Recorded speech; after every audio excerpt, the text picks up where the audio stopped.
di sela-sela kegiatan. Di antaranya adalah kabar seorang pendaki remaja yang tersesat di Gunung Slamet yang cukup menghebohkan publik. Selain itu, kami juga akan menghadirkan sejumlah kabar lain terkait berbagai peristiwa dalam. Bersama saya Claudia, Saya Azhara, inilah kabar selengkapnya.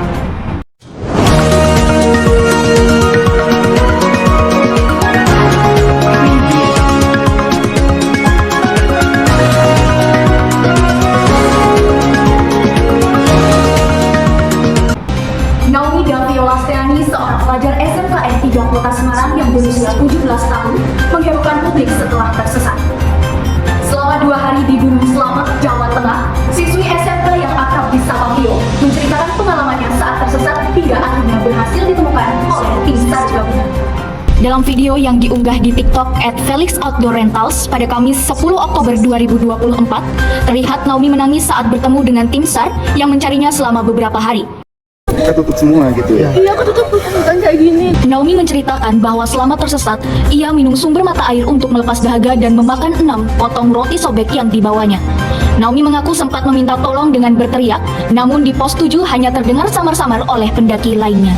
Laporan hilangnya Naomi diterima oleh Basarnas Cilacap pada Senin 7 Oktober 2024, setelah belakangan diketahui ia ikut dalam open trip ke Gunung Slamet pada Sabtu 5 Oktober 2024 dan direncanakan turun pada Minggu 6 Oktober 2024. Namun, sampai Senin 7 Oktober 2024, keberadaan Naomi tidak diketahui oleh orang-orang terdekatnya. kasus hilangnya Naomi juga terungkap setelah pihak sekolah melakukan monitoring dan menemukan Naomi tidak masuk PKL di PT Kereta Api Indonesia. Kepala Sekolah SMK Negeri 3 Kota Semarang menegaskan bahwa pihak sekolah tidak mengadakan kegiatan di luar.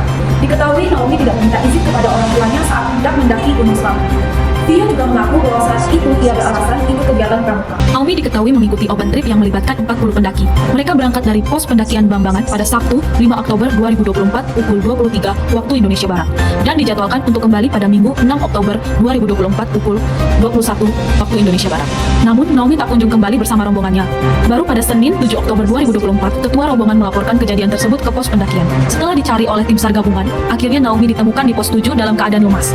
Sekitar pukul 10 waktu Indonesia Barat, di belakang warung yang berjarak sekitar 10 meter, pada Selasa 8 Oktober 2024, akhirnya sekitar pukul 3 waktu Indonesia Barat berhasil sampai di base camp dan disambut oleh orang tuanya dengan penuh haru. Untuk informasi lebih lanjut, kami sudah terhubung dengan rekan kami, Ulan. Halo Bulan. Halo Azhara dengan Claudia, selamat pagi pemirsa. Saya Ulan, melaporkan langsung dari Kantor Sekretariat Basecamp Bambangan. Hari ini pada tanggal 26 Oktober 2024, saya bersama dengan Bapak Tuani, seorang SAR Gunung Slamet. Bapak Tuani, saya Ulan, selaku reporter izin bertanya. Bagaimana sih Pak cerita ketika pertama kali mendapatkan laporan seorang remaja dikabarkan hilang, sampai akhirnya Bapak dan tim bisa berhasil menemukan Naomi? Apa yang Bapak lakukan?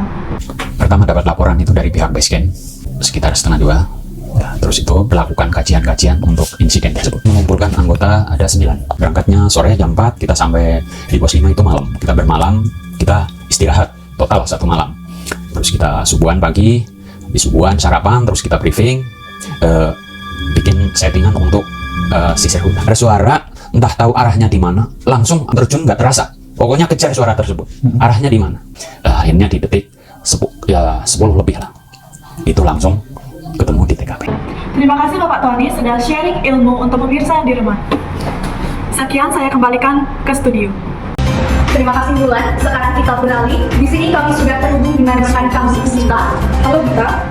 Halo Claudia dan Azhara, selamat pagi pemirsa. Saya, Gita, melaporkan langsung dari rumah Naomi terkait pandangan Ibu Naomi terhadap peristiwa yang telah terjadi. Hari ini, 26 Oktober 2024, di sini saya bersama dengan Ibu Dwi, selaku ibu dari Naomi. Baik, Ibu Dwi, saya Gita, selaku reporter izin bertanya. Bagaimana Ibu tahu Naomi itu pertama kali ditemukan? Saya cari info, dia kan dari hari Sabtu malam, dari jam 11 itu sudah saya telepon tidak bisa. Saya pertama kan dia pamitnya ke pelatihan pramuka, pasti dong saya carinya ke sekolah dulu ya, cari dari sekolah dulu. Saya tanya ke wali kelasnya dulu pertama. Wali kelasnya saya tanya nomor telepon guru pramukanya.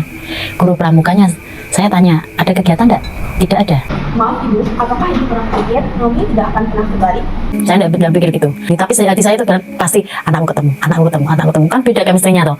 Ada yang ini waktu dia dinyatakan ketemu, saya tuh duduk berdoa berserah bikin rencana Tuhan yang terbaik. Nyatanya anakku juga dikembalikan ke tengah keluarganya. Terima kasih Ibu sudah bercerita kepada pemirsa di rumah. Saya Gita dari rumah Naomi, saya kembalikan ke studio. Terima kasih Gita. Itulah tadi informasi terkait pandangan tim SAR dan Ibu Dwi akan peristiwa yang telah terjadi. informasi selanjutnya, kami sudah terhubung dengan rekan kami, Kesha. Halo Kesha. Halo Azana dan Claudia, selamat pagi pemirsa. Saya Kesha melaporkan langsung dari SMA Kristen Harapan terkait dengan peristiwa yang telah terjadi. Hari ini saya bersama salah satu murid SMA Kristen Harapan yang bernama Brian. Baik, saya Kesha selaku reporter di sini izin bertanya. Kamu tahu tidak tentang berita pendaki remaja tersesat di Gunung Selamat? Bagaimana sih pendapat kamu akan peristiwa tersebut? Ya, saya tahu tentang berita tersebut. Menurut saya tentang kejadian ini ya, itu sangat mengharukan sekaligus menegangkan. Di mana menegangkannya, di mana sang korban atau Naomi itu dapat bertahan selama 2 hari di hutan sendirian dengan bekal seadanya. Dan juga saya sangat salut dengan tim SAR yang memang benar-benar berusaha mencari si Naomi ini dan berhasil menemukannya. Ya memang kondisi alam itu memang tidak ada yang bisa prediksi ya, karena alam itu tidak punya pikiran seperti kita ya, dia bisa kapan-kapan saja. Jadi kita harus memang memiliki persiapan yang matang lah sebelum mendaki. Apa pesan yang bisa kamu ambil dari peristiwa tersebut? Dari peristiwa ini yang bisa saya ambil yang menurut pribadi saya, kalau kita memang kalau mau berpergian atau mendaki nih memang harus dengan penuh persiapan, atau enggak memang juga harus membawa orang-orang yang memang berpengalaman gitu, agar kita tuh juga aman di sana dan juga mengetahui aturan-aturan yang di sana. Karena kita sebagai misalnya pemula gitu, kita memang tidak tahu sebenarnya apa yang terjadi di sana, apa yang harus tidak boleh kita lakukan atau apa yang harus kita hormati. Jadi kita harus selalu menjaga diri dan juga jangan lupa berdoa sih agar selalu aman dan dalam lingkungan kita. Dan juga yang paling penting adalah jangan lupa izin sama orang tua sih, itu aja. Baik Brian, terima kasih telah memberikan pandangan Anda. Baik pemirsa, itulah sekilas dari pandangan salah satu remaja SMA Kristen Harapan. Saya Kesha, saya kembalikan ke studio. Terima kasih Kesha. Itulah tadi beberapa pandangan dari beberapa narasumber kita. Sekarang kita beralih ke informasi selanjutnya. Nasib malang yang menimpa Naomi justru berubah jadi rentetan keberuntungan tak terduga. Diketahui, setelah upaya penyelamatannya menjadi viral, ia mendapat endorsement merek outdoor asal Bogor, Credifox, dan diberikan beasiswa sebesar 100 juta rupiah. Menurut unggahan Credifox pada Rabu, 16 Oktober 2024, merek tersebut menyatakan dukungannya kepada Naomi berupa beasiswa yang diharapkan dapat memotivasi Naomi untuk belajar dan mengembangkan diri. Terlihat Naomi bersama kedua orang tuanya berfoto bersama perwakilan Credifox saat menerima beasiswa. Naomi kini resmi menjadi brand ambassador Credifox. Momen ini pun mendapat respon positif dari warganet. Dan pemirsa, ikutan tadi sekaligus menutup perjumpaan kita di berita pagi ini. Mewakili segenap kru yang bertugas, saya Azana, saya Claudia, mengucapkan terima kasih atas perhatian dan kebersamaan Anda.